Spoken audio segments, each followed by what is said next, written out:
Real Madrid just picked up a 1-0 win and keeping La Liga alive, their hopes, their chances of winning La Liga. In a game that was the story of Real Madrid's season, in my opinion. It was a season, a game of 45 minutes where I thought they were really good. They were really positive. There was a lot of great things. We saw the Vinicius Jr.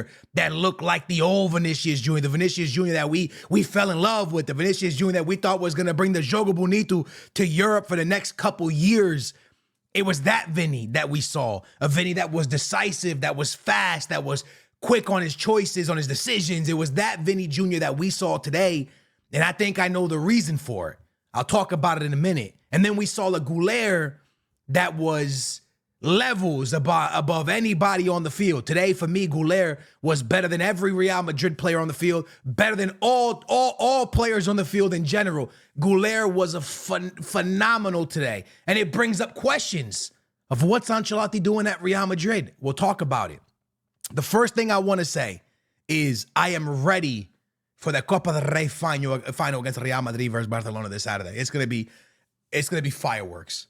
My favorites right now, I'll make a prediction video. I'm leaning towards Barca, and I'll explain why I just said that.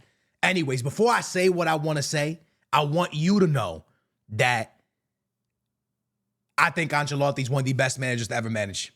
I don't even want to act like I know more than Ancelotti. I'm just going to question a few things because it's what I see as someone who sits on the couch eating Cheetos and Doritos while watching the match. You feel me? Like as just a what we call a backseat driver, you know, a passenger driver. You know, that's what I am right now. You know, when you're driving a car and someone's telling you what to do all the time. That's what I am right now for Ancelotti. But I do have some questions, so let's get into it. The first thing is, how can there be a talent like GULER on the bench at any team? I understand you're Real Madrid. I understand you have Jude Bellingham and Valverde and Rodrigo and Mbappe and Vinicius Jr. But when I look at what this team is lacking, at times it's a creative midfielder. When I look around Europe, I look at a lot of teams from the Chelseas to the Uniteds to the Cities, and what you really see is there's only a few really good creative like 10s out there, right? Like creative midfielders. There's not many. And Real Madrid has one. Real Madrid has a guy that can dribble, that can shoot, that can score, that can pass, that can control a midfield like I haven't really seen at Real Madrid maybe since Toni Kroos. And I'm not going to say GULER's Toni Kroos, but I'm just going to say what I saw today was a young player that even when he didn't have the ball on his feet, he was directing traffic. Pass it there, go there, slow down, go here, bring it here, give it there, go there. I saw motion. I saw him directing traffic, you know? And I think to myself, why is this on the bench? When you played Arsenal and you needed someone to unlock the door, and you couldn't find a way to score goals. All you did was cross the ball into the box, acting like you had Joselu from last year. But guess what? There was no number 9 there, so you were crossing to Casper the Friendly Ghost. There was nobody there, right? And you have this GULER kid who could have given you something different, and you never looked his way. You never looked his way throughout this season. And it brings up questions with Ancelotti of what's going on. Is it that he doesn't want to pull superstar players because of egos? Is it because he really feels these are the best 11 that can win him trophies?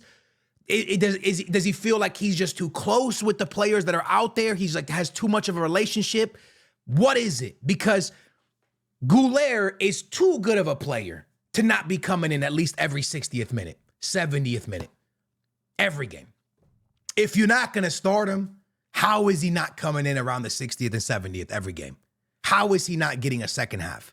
This is something that I don't understand, and I'm not sure I will understand. And if we pull up, and I say we as football fans, if we pull up to Saturday's game, and we turn our TV on, and after the performance that GULER just had in that middle of that park today, he's not at least subbed in against Barcelona, I think personally probably should be a starter based off what we saw today. But if he's not a starter and he's not at least subbed in, I think it's criminal. I think it's criminal, bro. I think Ancelotti should have to go to court for that. You know, it doesn't sit right with me as a football fan. And the first half from Madrid, GULER aside, I think is one of the best 45 minutes I've seen from Real Madrid this season. And you'll probably say, well, why do you say that, Skills? Because I saw a team that had a number 9 that played pretty bad. Endrick was not good today. Couple good passes, decent shot. But what he did do is what Real Madrid has been lacking. See, when Mbappe plays for Real Madrid, Mbappe you'll see in the middle of the park, asking for the ball, give him the ball, he's going to run with the ball. That's what Mbappe does because that's what Mbappe's used to. Mbappe is used to getting the ball on the left wing, you pass it to him, and he takes a defender on. This is Mbappe's style. This is what Mbappe's been for France. This is what he does. This is what makes him great, using his speed to take people on 1v1. When you put Mbappe at the 9, you really slow that down because it ain't easy to get a one-on-one. It ain't easy to run through 2 center backs with the ball. It ain't easy to use your pace down the middle. See, but Endrick, on the other hand, what does he do? If you watch this game while Endrick was on the field, I could probably tell you on one hand, probably on 2 fingers, the amount of times that you saw Endrick come all the way back to the middle of the park when the ball was on their side to get the ball from a midfielder. You didn't see it. But what you did see was Endrick stationed in the middle of the 2 center backs, making the center backs track him. And you're like, okay, but why is that a big deal? Because when a center back tracks the number 9, what happens? Vinicius Jr. has space to go to the left, go to the right, go to the middle, take a one-on-one, less double team for Vinny. Vinny has space to be Vinny. And today we saw Vinicius Jr. play like the Vinicius Jr. we used to love, that we know what he can be. And I truly believe it's because he had space today to do that because Endrick was pulling defenders. And when a number 9 is pulling defenders, the way Benzema used to pull defenders for Ronaldo, the way Benzema used to pull defenders for Bale, when that happens, wingers can really cook. Benzema sacrificed scoring goals and being the number 9 that won a Ballon d'Or once upon a time. He sacrificed that for so many years for the success of Gareth Bale and Cristiano Ronaldo. He would lay the ball off. He would pass the ball. He would run for defenders to track him. And this is what Real Madrid is lacking. So when Vinicius Jr. gets the ball when Mbappe is on the field, guess what? He ain't really getting 1v1s because Mbappe is not in that position where the center backs have to track because he's too far back or he's on the left-hand side or he's way too close to Vinicius Jr. So now to cover Vinicius Jr., you're pretty much covering Vinicius Jr. and Mbappe at the same time with 1 guy or 2 guys because they're right on top of each other the whole time. And it gives no room for Vinny to do anything because Vinny has to get by defenders and by Mbappe. And likewise, when Mbappe has the ball on his feet, Vinny's somewhere close to him, they knocking into each other. It doesn't work.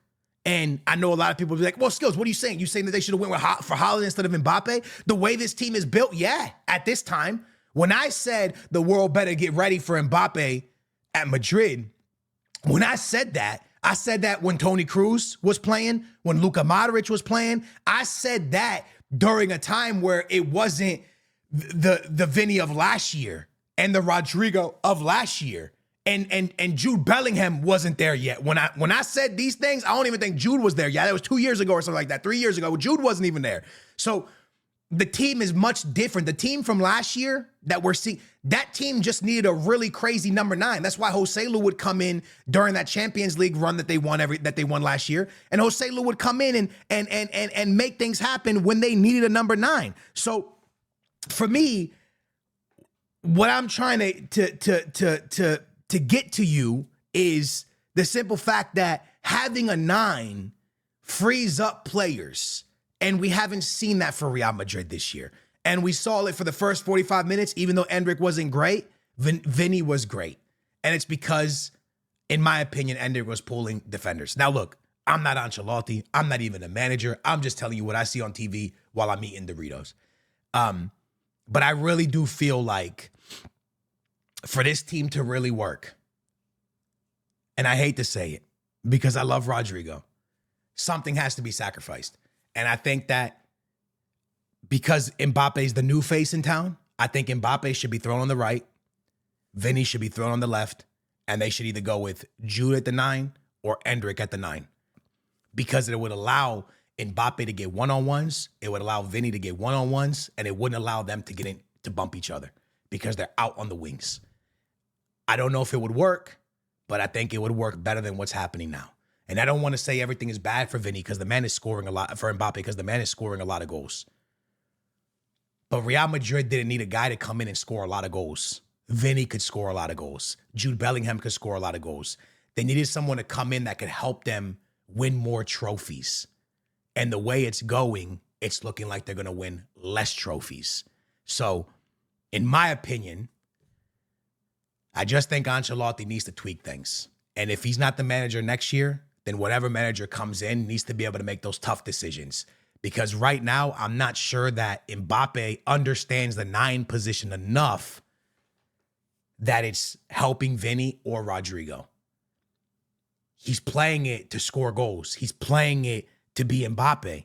The problem is Real Madrid needs a 9 that will help the wingers win and help Madrid win. That's my honest opinion. Anyways, what a game today from GULER. What a game from Vinicius Jr. We'll see how the El Clasico goes this weekend, but it's going to be a very, very, very interesting watch. Thank y'all so much for watching. I'm going to drop a prediction video on the final very soon. I love y'all. I'll catch you tomorrow. Booyah.